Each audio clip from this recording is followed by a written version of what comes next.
Kwa jina la Baba na Mwana na Roho Mtakatifu, amina. Tumsifu Yesu Kristo milele, amina.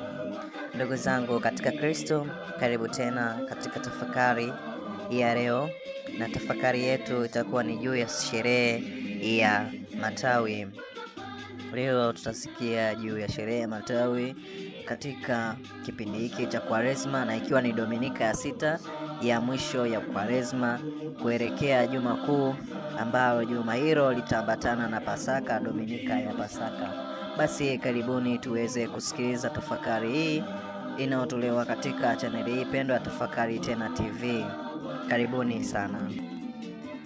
Sherehe ya matawi ni sherehe ya kipekee katika kalenda ya Kanisa Katoliki, na ndiyo inaanza na kipindi cha wiki kuu, yani Juma Kuu, kwa Kiingereza Holy Week, ambacho kinahusisha na matukio ya mwisho ya maisha ya Kristo Yesu, ikiwa ni pamoja na mateso, kifo, ufufuko wake.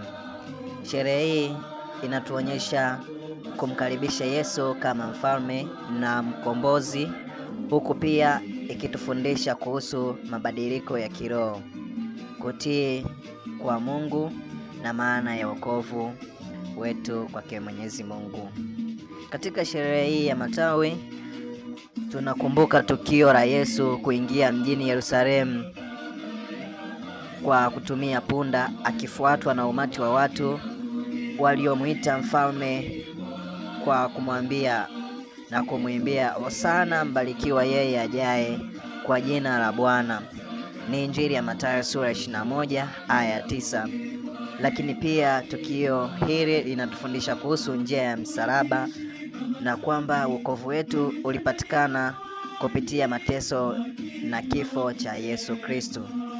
Vile vile leo tutaona sherehe hii ya matawi tukiona Yesu akiingia Yerusalemu, sherehe ya ukuu na uvunjifu wa dunia. Katika tukio hili Yesu alikuwa kama mfalme, lakini kwa njia ya upole alikataa kiti cha enzi cha kifalme cha dunia, na badala yake alichagua mwanapunda, ishara ya unyenyekevu na huduma kwa wengine.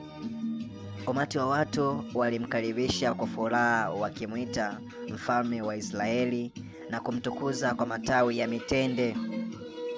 Hata hivyo, maisha yake hayakuwa na utukufu wa kifalme kama watu walivyotarajia, bali alikufa kwa ajili ya wokovu wa wanadamu. Ukisoma katika Injili ya Mathayo sura 21 aya 5 inasema,